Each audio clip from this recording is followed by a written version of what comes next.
Hello, everybody. Welcome to LOTRO Stream and welcome to Beneath Your Feet. My name is Shoreless, and here we are in the absolutely stunning realm of Elderslade. Say hello, Roxo.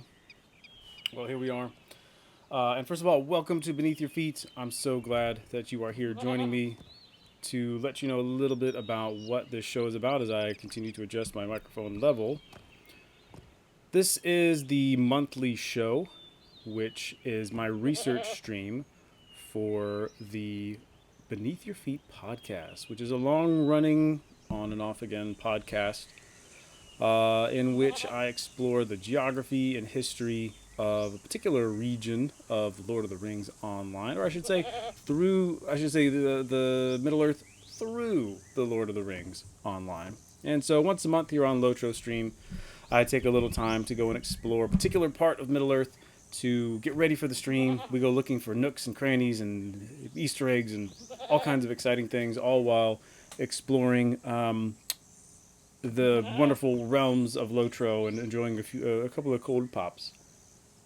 Because exploring is thirsty work. So, what's on the menu for tonight? Tonight we are getting ready for Gundabad, because I don't know if you heard or not, but yesterday the pre-order was announced for the Fate of Gundabad, which is Gundabad,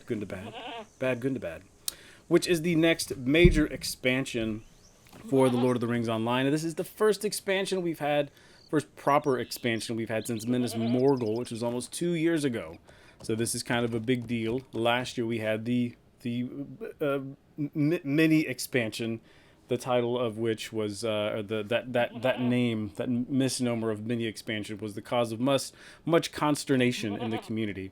But that, of course, was the War of Three Peaks. And as it so happens, the War of Three Peaks is almost entirely set in the Elderslade zone, which is what we will be exploring here tonight. So our objective is twofold. It's number one, to get pumped about Gundabad, and number two, to dig into the lore a little bit for this particular zone, and see what kind of things we can dig up.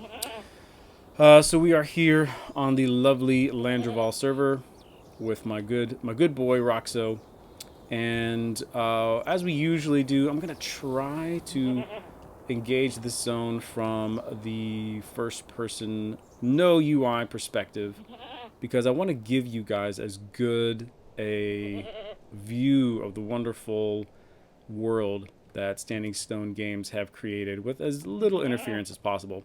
Now, when we do lower level zones, because this guy is maxed out, or we do less dangerous zones, that's pretty easy to do. But when we are in the danger zone, as we were last time in Edinburgh, and this time in an on-level zone, which being Elderslade, I'm probably gonna have to turn the UI back on, is what I'm saying. All right, we got Nagerwine in the house in the chat. Nagerwine is part of our kinship here on Landreval and Away Shall Fade. It was a great help to me in translating some of the Khuzdul names that we're going to be seeing here tonight. And of course, we start with Anak Kurfu, which is this first area in which the stories and the questing begins. Anak Kurfu means the camp of the return, as Nagerwine, better known as Connell to us in The Way Shall Fade, pointed out to me, which is, we didn't need a lot of translation with that one because it was there in the quest text. But let's see. I guess we should start with a little tour of the history of this particular region. So let's see. Let's get a good vantage point from which to have story time, or maybe I won't get killed by something. Let's see if we can climb this hill here without getting into too much trouble. We can have a good view of the valley. Nope, that's not going to work. Let's see. Hopefully we don't get jumped. One thing I will say, I mentioned the danger zone, and we will not be flipping the map on this one. So for those of you who don't know, part of the confusion with this is that it was a mini expansion because it's really just one zone. I don't think there was a level boost. It advanced the story. There was some cool stuff. But a lot of us, at least I didn't realize at first, that this is what I guess we could call a double zone. Because it begins with this map, which we're looking at here, which I'm just going to go ahead and show you, of Elderslade. And then at a certain point, the story changes and the map flips. At least that's the way I visualize it. Let's see if I can pull it up here. Is it the War of Three Peaks? War of Three Peaks? Elderslade War of Three Peaks. And it looks the same, right? Except there's a war on. And so, again, we might get to that at the end. My purpose here is really to just explore the zone and talk about that for a bit.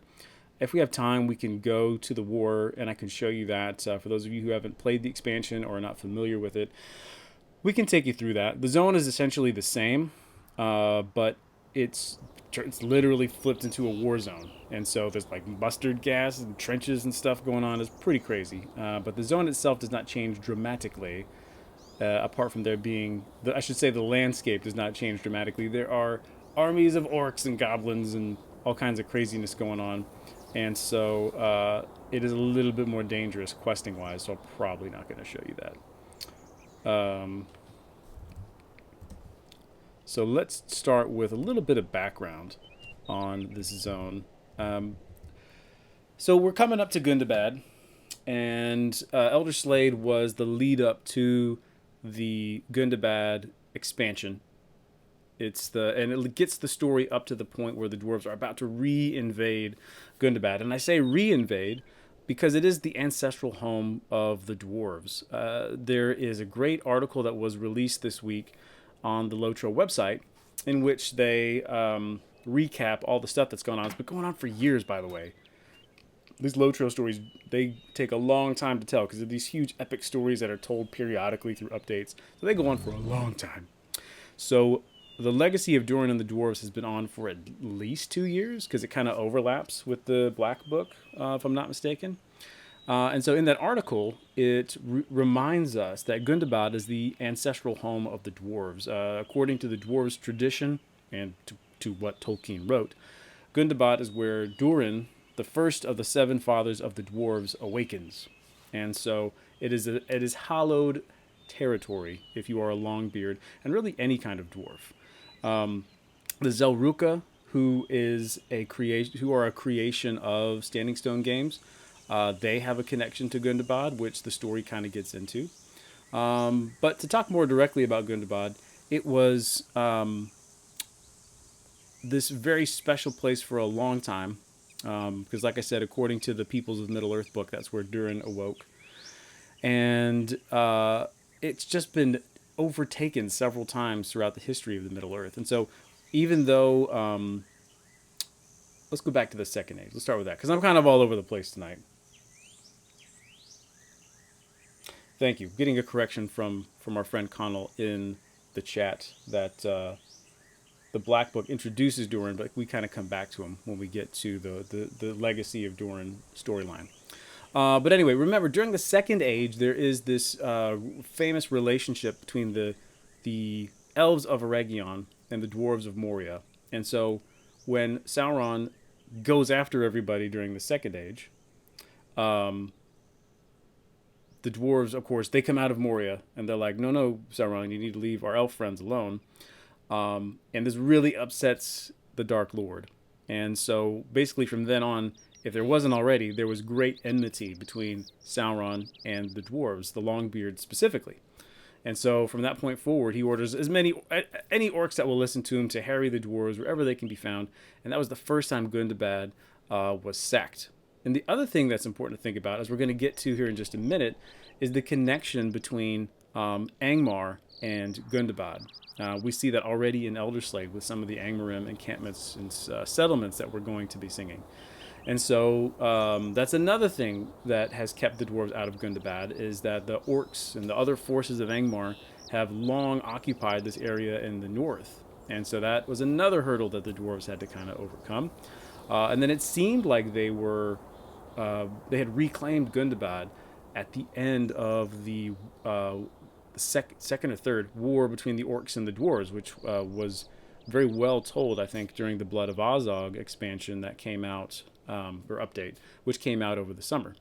But, as everyone knows, especially if you played through that part of the story, so many dwarves were killed during that battle.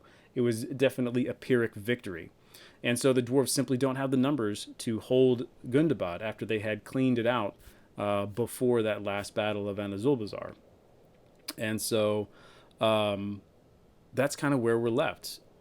200 years have passed, as the story reminds us, and it looks like a particular orc by the name of Gorger, who of course is the son of Bolg, has taken over Gundabad. But it doesn't stop there. We get all these wrinkles in the story as well, because there's the Frost Horde, Hrimil Frostheart, one of the great ancient drakes. I guess he's technically a dragon, is involved. There are hobgoblins and all kinds of crazy stuff going on. And so up to this point in the story, we know about that. We've experienced some of the battles leading up to the Gates of Gundabad, but we've been left hanging. But I'll get to that in a second. Thank you. It was the 6th war between the dwarves and the orcs. So I skipped ahead a little bit. What are all these dwarves doing here in the first place? So we meet Doran. Let's start walking around a little bit and get to our first location. We meet Doran. He's not in great shape. He's having a rough go of things.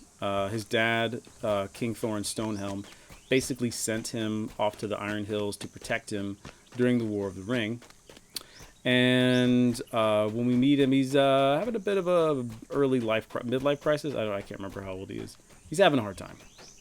And through our adventures with him and his exploits with the Zelruka, as this army of Zelruka moves into the Grey Mountains, he kind of comes into his own. He wins a few battles. He gets the red axe, and he becomes, he kind of comes into his own. He becomes more comfortable with himself. And there's a great scene, I believe it's when the Legacy of Doran storyline picks up and the Black Book is done, where he just kind of wanders off to the Withered Heath, but that's a whole other story that I don't even fully understand.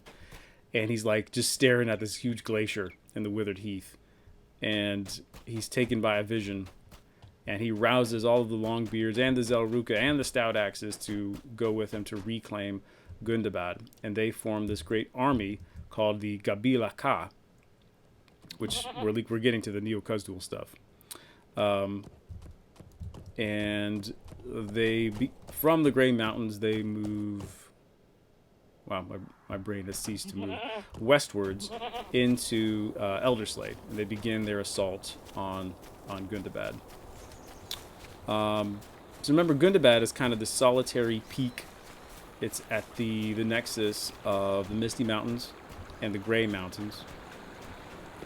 But it's kind of its own peak. It's separated from the... see, I told you I was going to need my UI. It's separated from those other two mountain ranges, mainly by valleys like this one. So this is kind of that valley that leads up to Mount Gundabad. And I think I've been calling Hrimil a boy when it is a female dragon.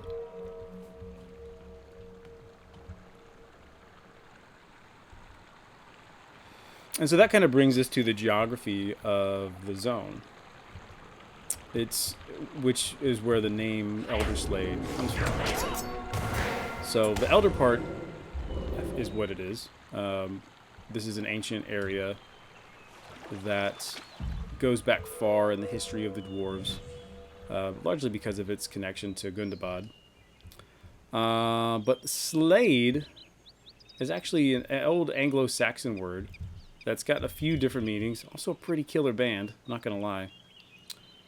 It's a kind of valley or a slope.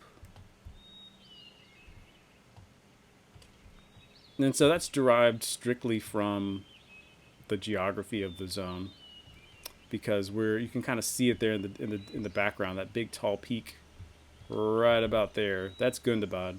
And so this is kind of that valley leading up to Gundabad, and there are the Gates of Gandabad as well. But that's not our first stop. Our first stop on our little tour, if we can make it past these orcs, is going to be Zarkul Sulun. It's another reason why I'm staying on Roxo, is because we'll have an easier time kind of scouting things out if we stay in the shadows. And so that's the story so far. as we kind of proceed through the zone, I'll talk a little bit more about the story. But essentially, Prince Doran has assembled this massive Gabilaka army, and they're preparing to do the final push into Gundabad to reclaim it for the dwarves.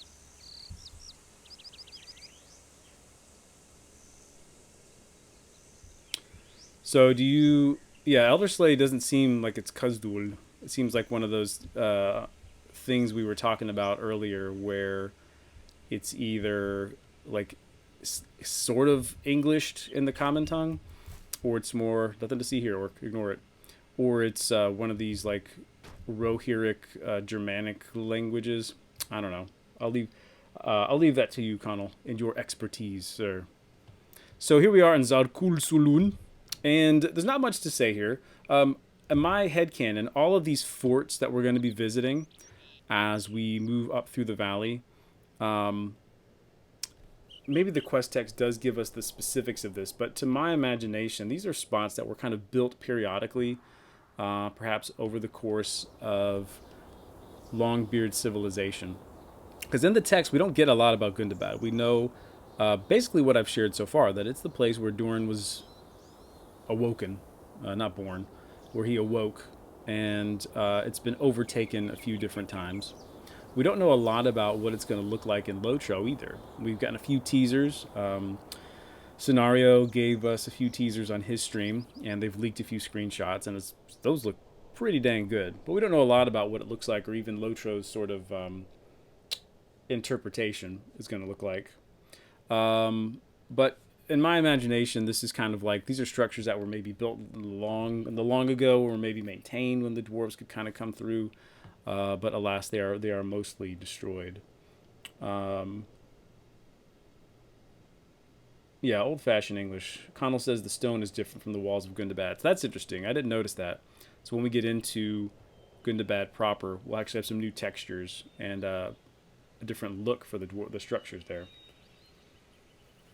Okay, Zarkul Sulun in Khuzdul, as we learned today, is called... we could translate it as the Torrent Spires. And that seems to largely be because you can kind of see down here. Let's see if I can sneak over there and get a better look. Move my phone over here as well. Zip. Oh man, this is so risky. Although my stealth level's pretty good. I don't know how much that matters. I never really figured out how stealth is calculated, but that's neither here nor there.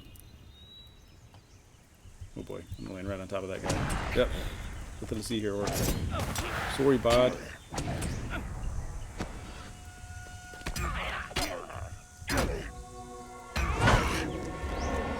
Where's the Engmaram?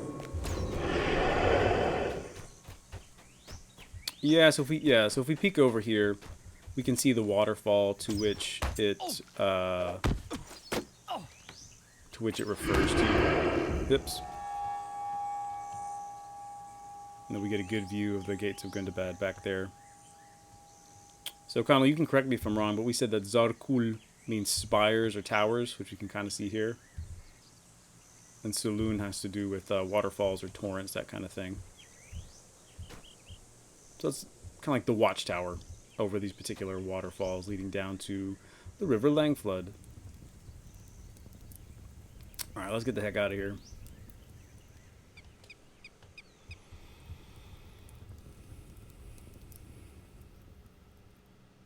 That's something I need to look into before I actually do the episode, is more about hobgoblins.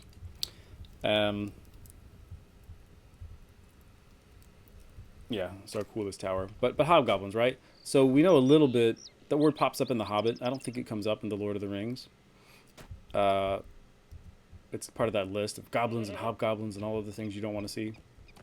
But it's never specified what that means. It seems to just be another word for goblin, kind of like orcs. It's just kind of used interchangeably.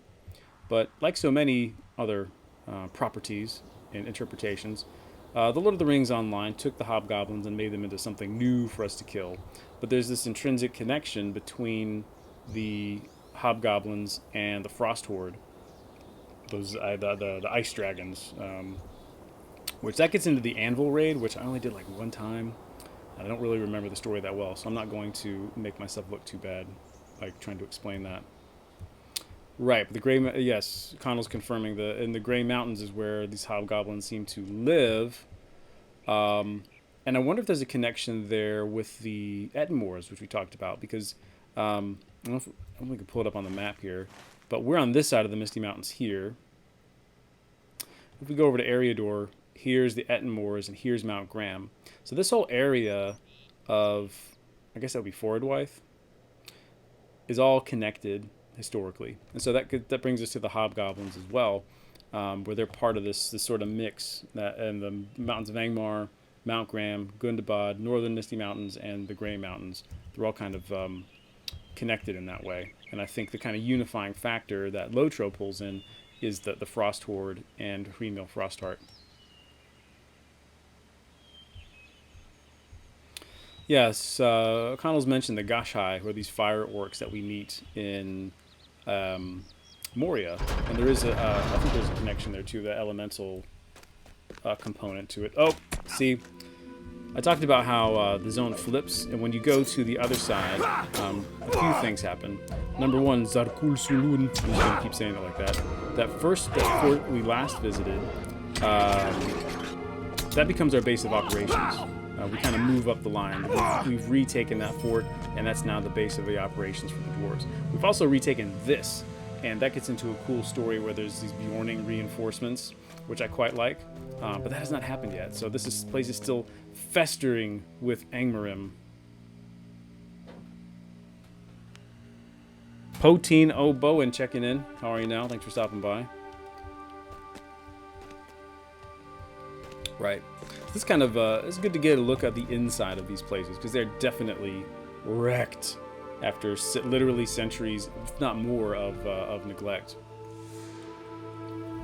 And one can imagine that even if the Angmarim are hanging around in there, if they're not taking good care of the property.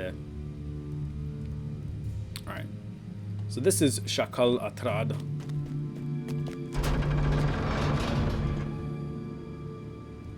Shakal Atrad has to do with, again, thanks to Connell. Nagerwine in the chat. It's called Shore Watch, which makes sense. Again, it all goes back to geography. So if we can kind of, let's see if I can get around here. It's very sneaky-like. We can see that it kind of watches the shore of one of these rivers here, which I don't know if they named it or not. But this also is kind of linked to the Wells of Langflood, because this is another one of those mountain streams that fuels Langflood, which will also fuel the Great River Anduin. Potino Bowen, we are doing all right. We're trying not to get killed as we explore around. So there you go. Kind of, I guess,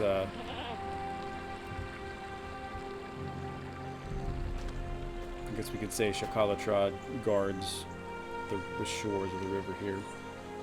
I don't know which one is this. Did they name them? I don't know. You can break out your atlas from Middle Earth if you're feeling frisky. There, Connell.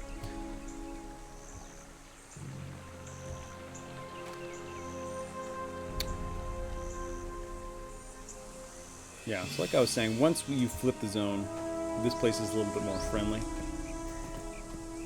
Man, I just absolutely love... This game has a lot of hills and mountains. Even in places where they maybe shouldn't be. But man, did they do a good job. I would have no problem setting up a little hobbit hole right here, taking the view in every day. Now that island, we're not going to swim out to the island there.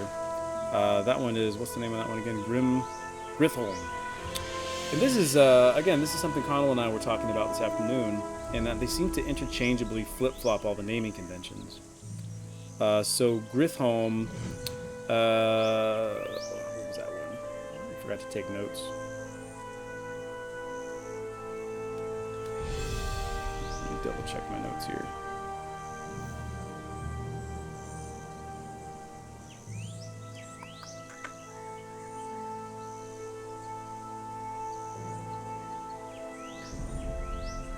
Yeah, it's something to do with a rock, island rock, something like that.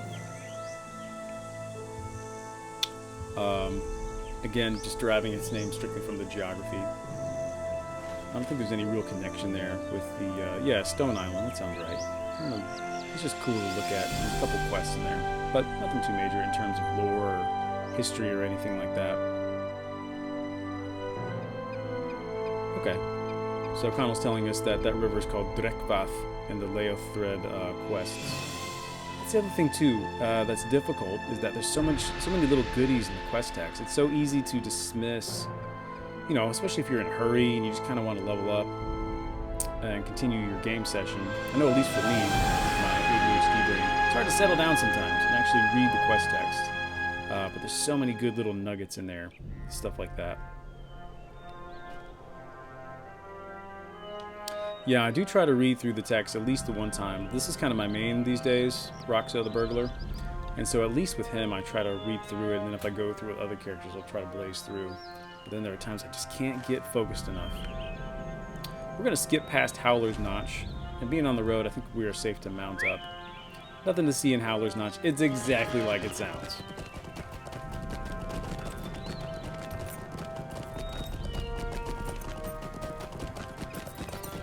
And there we get a nice, good look at the Gates of Gundabad. I think there's some confusion about the white coloring. I can't remember if the quest text addresses that or not, or maybe that's kind of what you were talking about earlier, Connell. I guess this is kind of a good point to talk a little bit about their use of Neo-Khuzdul, which is the Dwarvish language. So my understanding, and I will await my correction in the chat. My understanding is that Khuzdul, which is the language of the Dwarves, was not fully developed by Tolkien, and there's several reasons for that. My favorite being the internal reason, which is that the Dwarves just didn't really share their language. Even the appendices tell us that they're given names like Gimli or Gloin or Beaver, Buffer, Bomber, etc. YOLO are just their given names. Their secret Khuzdul names were just that. They were kept secret. So we don't have a lot of, internally to the text, we don't have a lot of public examples of the dwarf language. And so I don't know if it was specifically for the movies or just fans kind of developed it over the years. But people took what Tolkien began and then created this new version of the dwarf language, which is called Neo-Khuzdul now. And so I think there was a particular linguistic historian or language specialist that worked on the films. So when you hear Dwarvish spoken in the films, that's where that came from. But then there are people like the Dwaro scholar, who's also, you can also check out on Twitch, who really kept furthering that language. And so I don't know exactly, I don't work for Standing Stone, so I don't know exactly what their process is like. But they're borrowing bits and pieces from the Neo-Khuzdul that's sort of quote-unquote official, and kind of making it their own. That's something we ran into this afternoon when we were kind of working through some of the names, is that if you just search up like Gabila Ka or Anak Kurfu in one of these Khuzdul dictionaries, it's not going to pop up. So again, I don't know what the situation is at Standing Stone, if they have their own lore masters in-house or language experts in-house, if they contract with people, or if they're kind of doing it ad hoc or what. But they are trying to keep things in line with the more generally used Neo-Khuzdul language. And so that's where a lot of these names are coming from. And so when you are reading the quest text, as you should be, and you see these tongue twisters, these real jaw crackers, as Master Samwise might say, that's kind of where that is coming from. Yeah, they do seem to break these names down into their kind of base elements. They separate them with like the apostrophes or hyphens or things like that. All right, so where are we now? We are in easy for me to say, Zudrumdam, which means the high threshold. So by now, if you've been paying attention, you might have noticed some of these words. I don't think they're affixes, but with these words like Amdan, which comes up over here when we get to the bloody threshold. I'm not going to attempt to say the whole thing in Dwarvish because I'm probably going to butcher it. Because ultimately there aren't a lot of words for some of the things that they're describing, like, what was the other one? Yeah, Zarkul, that comes up from time to time. Mechem, I'm putting on the accent just to be extra impressive. that comes up. I remember, you recognize Mechem Bizru. I remember that one from Moria. So a lot of these words and word parts are being reused. Oh, this is cool.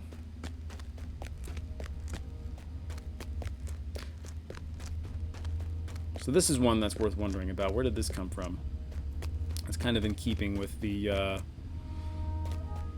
glowing phosphorescent bioluminescent stones that we see in Moria. So I like that they kept this one in here. I think that's pretty cool.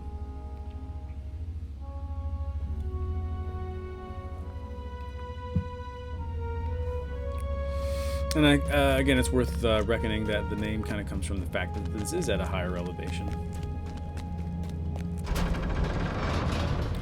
All right.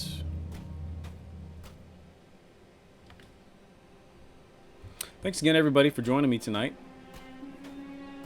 I know this is not necessarily the flashiest programming on Twitch right now, so I appreciate you guys jumping in and getting geeky with me, exploring around, learning what we can about Elderslade as we get pumped up for Gundabad, coming November 10th. Okay. Where am I? What am I doing? Let's see. Let's have a look at the map here. Alright, we're coming into Engmaram territory. We're going to go see Kaivad Sar as we draw nearer. We might, I wonder if we should head up this way. Because we can't talk about this stuff without talking about Angmar. And as we all know, the hills of the Angmar are not friendly to the unwary. Yes! All these Angmaran names are Gallic. Oh, yeah, well, yeah, Connell says I didn't ask about those. Yeah, I started looking them up. I was going to put you on the spot live, that's why I didn't ask you. I was going to look them up, but the, yeah, those Gaelic or Gallic, I guess it depends on where you're from. Let's go way back. It's a kind of a deep cut. So let's talk about that for a second while it's fresh in my mind before I get distracted again. Alright, so here we are. The glorious north of Middle-earth. Here's Angmar.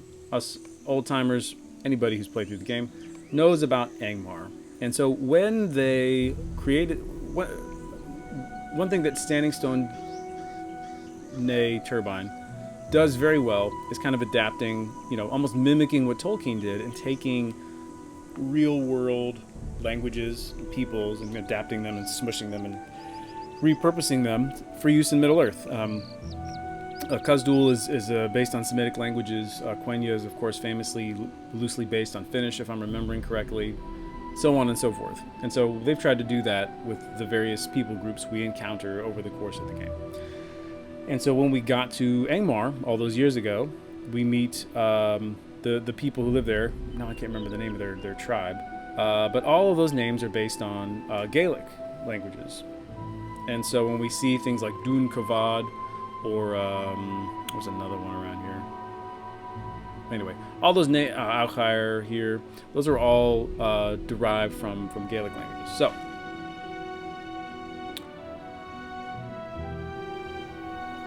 okay, yeah, I would love to talk about the Zelruka too. We'll get to that in a second.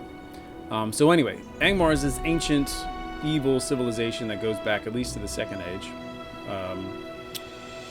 And they've always, we don't know a lot about the details, but kind of in our own LOTRO space, our own LOTRO lore, they've been around and they've been revitalized by Mordirith, the False King, and the Steward of Angmar. And so it makes sense that we would see these forces, even though, we've kind of overcome them in the earlier part of the game, to pop up from time to time, because there is that connection between Angmar here, Mount Graham here, and then Gundabad, which is going to be, I guess, right about here, right? And so what do we got? We've got these Angmaram interlopers, and the fact that they've built these structures, like you can see a whole bloody castle across the water there. What's that one called? That one is there's that word Dun, which means fortress again. And then they've got this one up here. They're all over the place. So if we want to treat this realistically, Angmar has been incurring into these areas for a long time. I don't think it's just within the Shadows of Angmar timeline. I think it goes further back than that. And that's because it's connected by this apparent path here, which I'm going to show you in just a second. All right, so I don't think I have a good segue to talk about the Zelruka. So let's just talk about them now, as we are kind of discussing the way that they adapt these real-world cultures to the Lord of the Rings. So what did you want to talk about, Colin? You going the right way? Yeah, we're good.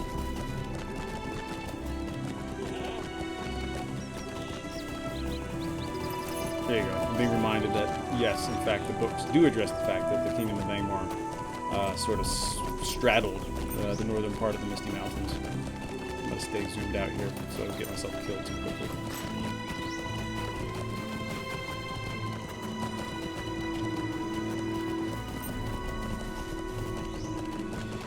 You do you, man. We are in no burn and rush. I just want to sneak a peek up here. So I've been up here before because the quests lead us here, but I wanted to see what they did because really the connection with Angmar kind of spans, at least in the game, all the way from Forakel to here. And if you're in Forakel, there is a gate. It looks like, if I'm remembering correctly, the gate is of that kind of same texture and architectural style as the Engmaram, but it's like blocked off as so many areas can be. And I want to see if that same spot, that same style is addressed up here. I want to see, essentially I want to see how they're stopping us from getting into Angmar from up here. Get out of the way, Hobgoblin. We don't want to talk to you right now. Oh boy, I don't want to talk to you, Cold Drake. Fierce.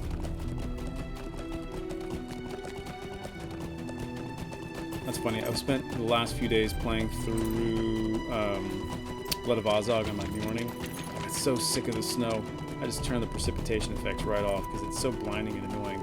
Then we get up here and I'm like, oh, snow. There it is. Okay, so we got another. Goodness gracious, that's big. That's no moon.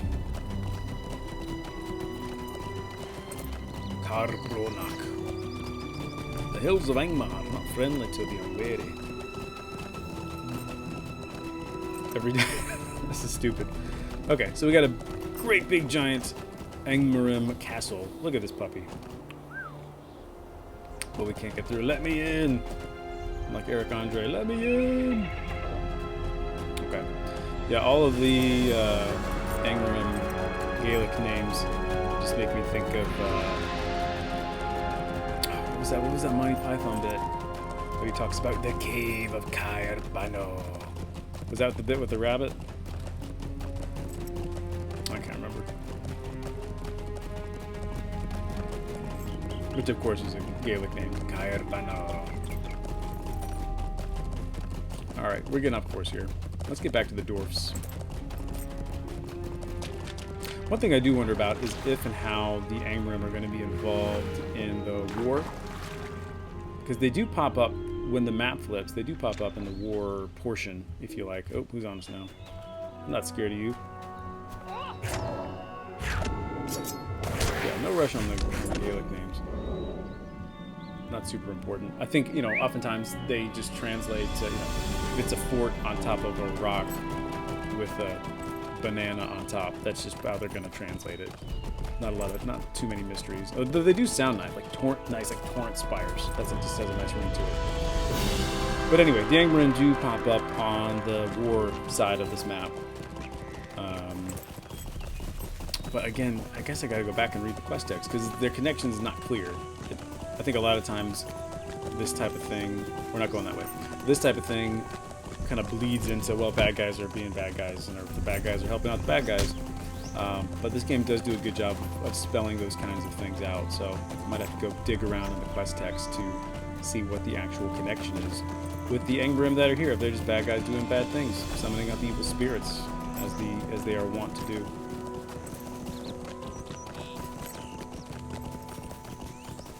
Alright, so how's everybody else doing in the chat there?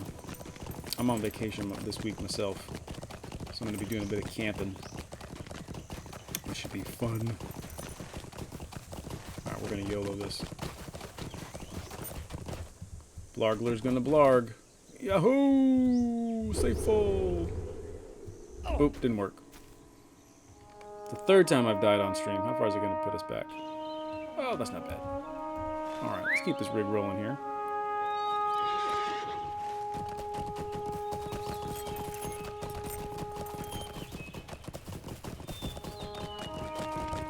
Talk about Dringhold.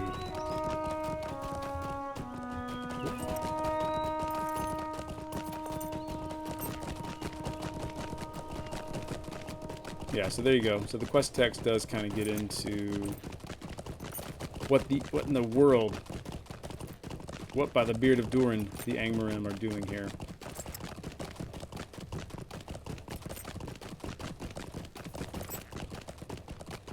Alright, this looks like a nice place to have a pit stop and get a good view of Gundabad, the Gates of Gundabad. As the story progresses, we end up here at Dringhol, and it becomes kind of a good, like, hiding spot almost.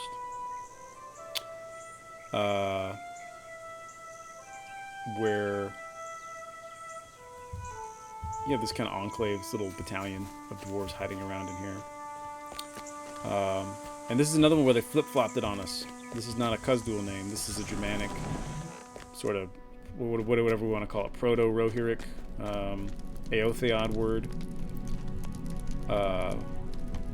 Drang having to do with warrior, you know, valiant person.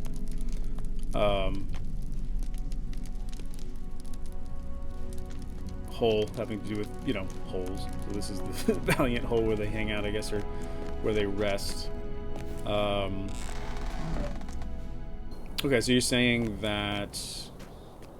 Yeah, okay. So yeah, all the Northmen kind of share that Germanic language. No, I think you're right about that one. There's only so many ways you can skin a cat, or in this case, translate ancient languages for use with a contemporary video game. So that sounds about right. Alright, let's take a peek at the stair battle.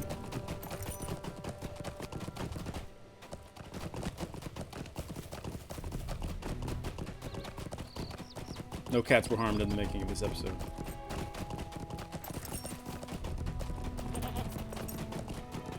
Man, and this is, like, real talk. For all the stuff we want to discuss about the lore and everything, I mean, it's really the land that's the star of the show. I mean, get off me. Let me clear this guy out of here so we can get a proper view.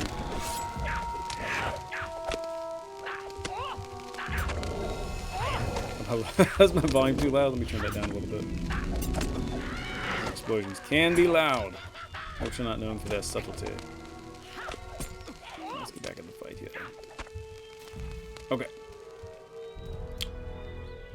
So anyway, what I was trying to express was how the real star of the show is, of course, just the wonderful job that the team does in slapping together these vistas. Kill them! That's what the goblins like to say. So even this is like a, you know, a thousand-year-old dwarf ruin, and it still just looks so good.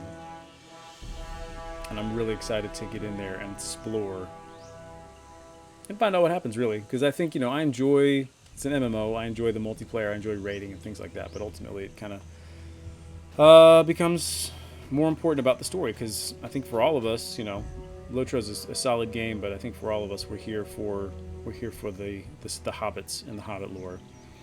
Bagud Mekem is where we are now, which is the Gate of Winds, which is, you know, Stairs is one of the more popular instances that's being run right now, at least here on Landreval, and it actually says, you know, the Gate of Winds when you enter into the instance there. So that one's no surprise. But it's, of course, overrun by orcs. And we have to reclaim it. That's the whole point of the battle there. And, you know, it brings us back to what we were kind of saying about their use of Khuzdul. Words like Mekem come up quite a lot. One thing I'm not sure about that I might like to do some more looking at is why it's specifically called the Gate of Winds. Maybe that's where they made the dwarves go when they needed to pass a little wind. Maybe it's something to do with the, I don't know, the elevation, or being at a higher elevation means there's more wind or something like that. I don't know. I'm going to dig around a little bit, see if I can find out where that name specifically comes from. All right, we're kind of coming up on time here. We got about 15 minutes left, so I think we must make it to the Gates of Gundabad.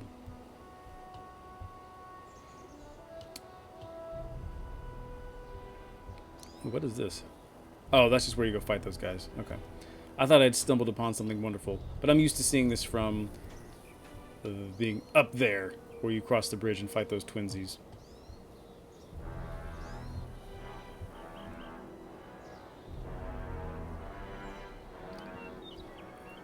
Beautiful gander at the Misty Mountains there. I love how ubiquitous the Misty Mountains are. It seems like every story in Middle-earth, at least in the, the Second Age on, is connected to the Misty Mountains. Let's clear this guy out. No tricks. Gotta pick his pocket. They're just always there, and I think that's interesting too in how the mountains were originally erected by Melkor to try and stop the passing of I guess it was Tulkas or Orome. So anyway, for a mountain range to have that much history and character, I think that's partly what keeps us coming back. Who's there? Praise the Lamb! Hey, thanks for checking in. Hope you're doing well. We're just sneaking around these tricksy orcses to get a good look at Gundabad. And I think we will have to maybe pop back over to the war side just to give you guys a look. I'm sure most of you have played it, but just in case you haven't, maybe we'll find something new today. Alright, that's good to hear, Praise the Lamb. I'm glad you're enjoying the game. If you approach this game with the right attitude and you're a Tolkien lover, it's pretty hard to go wrong. It's pretty great.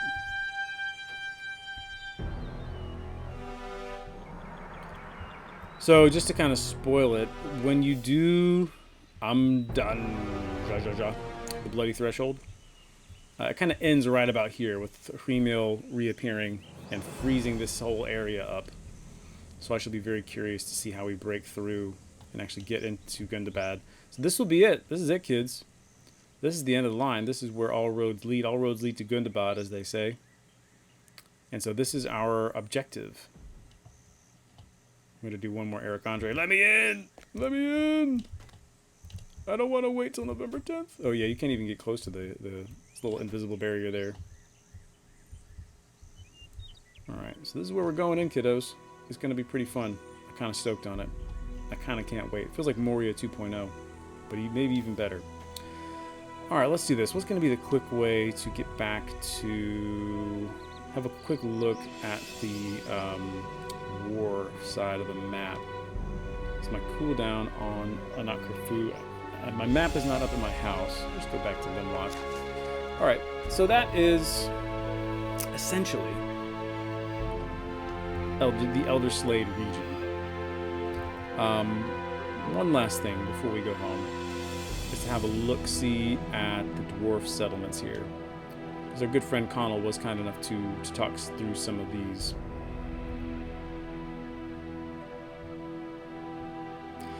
Yeah, Praise the Lamb is talking about how they're getting into the books, and man, this game does a good job of pulling on those nuggets. So I think getting into the books while getting into this, you'll start noticing things, and it's pretty cool. Pretty cool. Because you know what I like? Lord of the Rings. Okay, so this is called Hunksar Mok. And then there's the other one on this side, which is Hulug Mok. Which is another one of these black speech words that we see periodically throughout the game, Mok meaning home.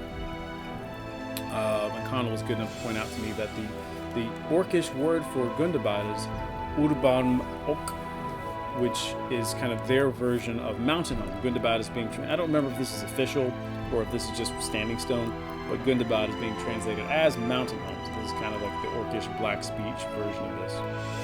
And these little camps here outside reflect that naming convention as well. So that's pretty interesting. Black speech is another one that I don't, if I'm not mistaken, was not properly developed either as a language. And so people have kind of taken liberties over the years with adding to it and developing their own versions. I don't believe there's like a canonical black speech, but people have kind of taken the phrases that we see in the books and just kind of ran for them. Okay, so that is SSG's translation. Good to know. And here we shall have one last look from whence we came. That's a beautiful sight.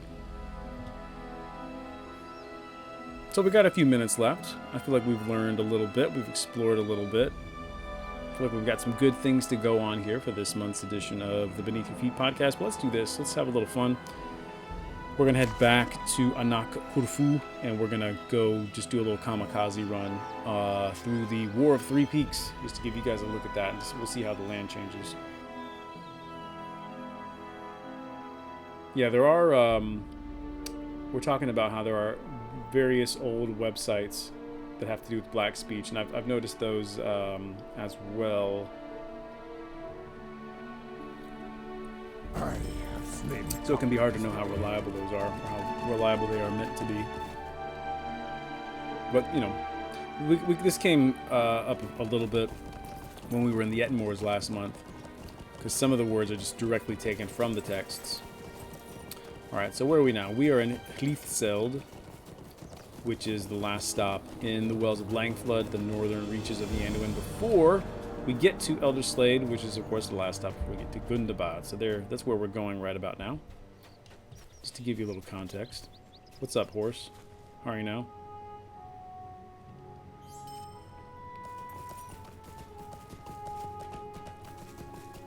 Alright, we're going in. What's up, bud?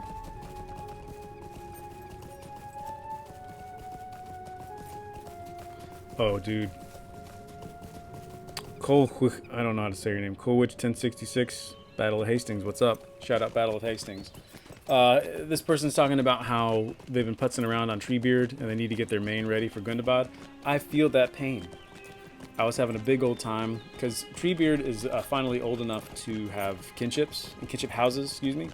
And so I was palling around with my friends over there on Treebeard and our not so hasty, don't be hasty kinship. I always mess that up.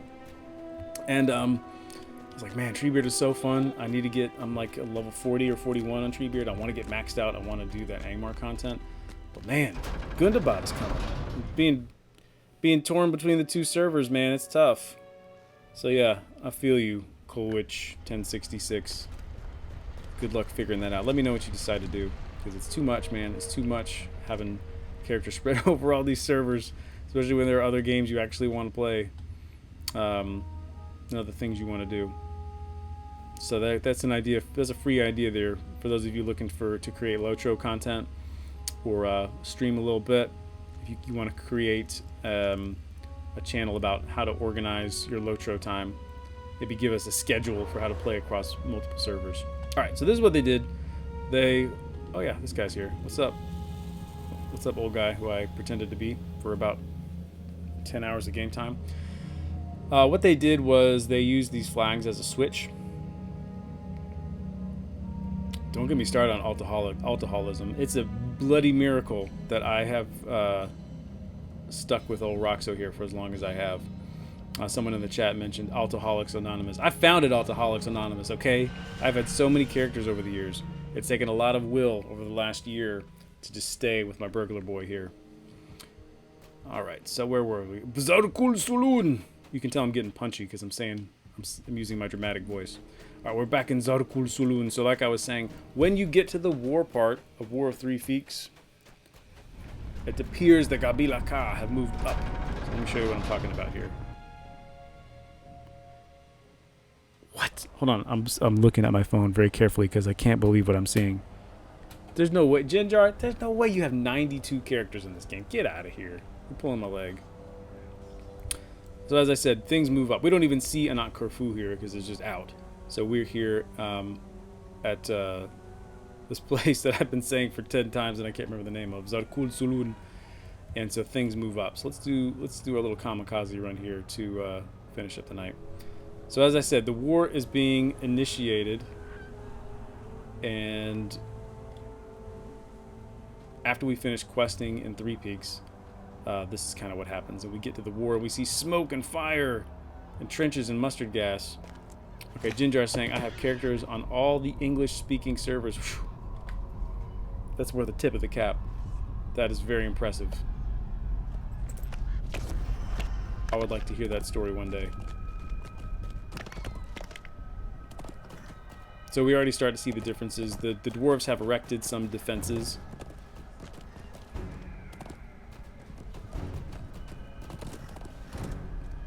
We've got the... Actually, it is good that we're coming here, because this is something I would like to talk about on the podcast if possible. They elected to do this... Hey, YOLO! They elected to do this kind of trench warfare motif in the War of Three Peaks.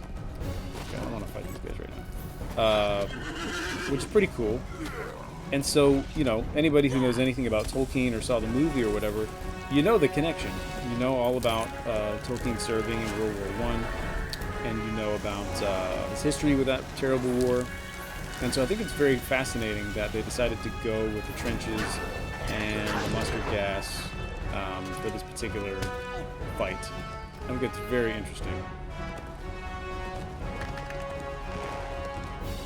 Well, Ginger, we should all be so lucky. I'm glad you have lots of time to game. That's awesome.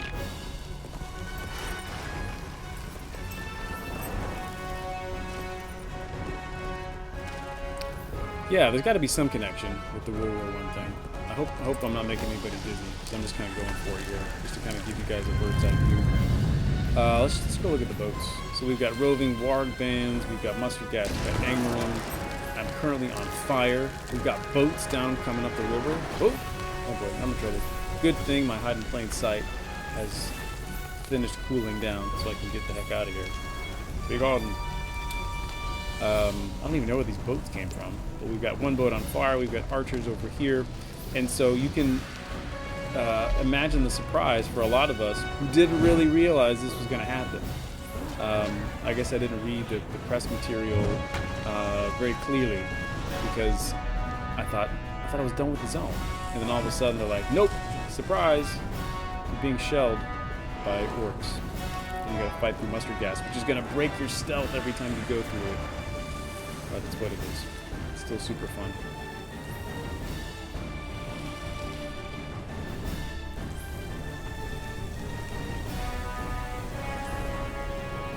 It's quite a deal, Throw Snake. 2 zones for the price of 1. Such a deal. And I guess maybe that would be part of the confusion last year.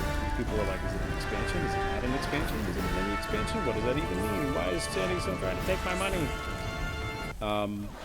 It is a bit confusing that it is kind of 2 zones rolled into one, sort of. Anyway. Alright. I fear we have derailed here. But after all, don't you know we're at war? And so, and in a sense, it is obviously the same zone, but it doesn't even look that much like the same zone. Like, it's so warped by the war that's going on and by the defenses that have been erected, and we got all these elephants running around now, and the boats have showed up.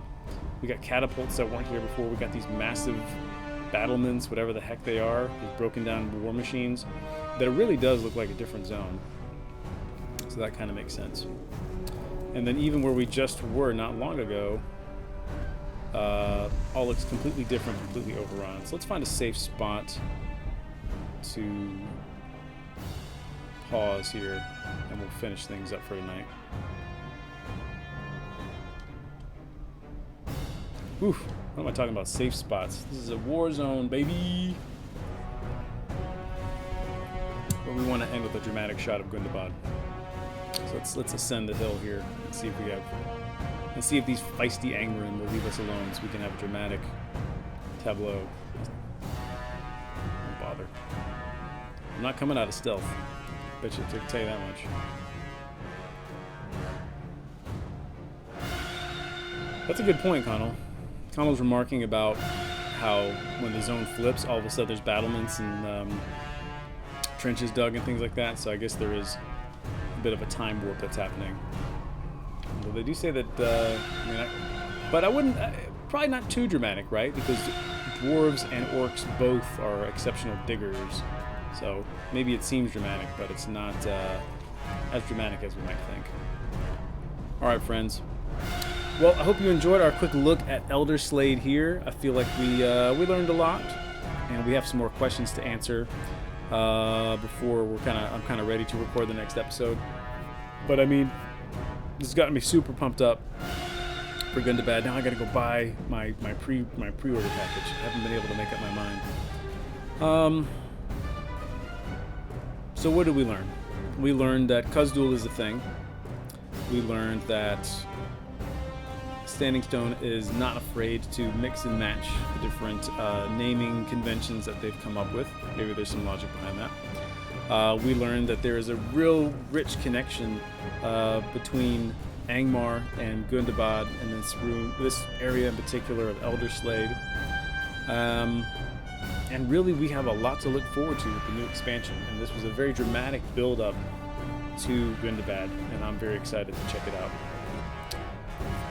out. So let's see. Let's open it up for a quick Q&A in the chat, and then we're just going to call it a night. Does anybody have any questions? Anything I missed? Anything that might be worth looking at? Worth mentioning on the next episode of the podcast?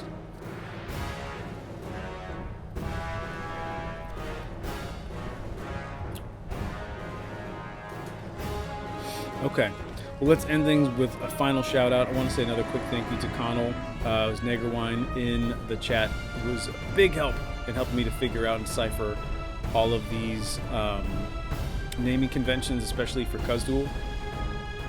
And we'll definitely be bugging you again, Connell, so thanks again for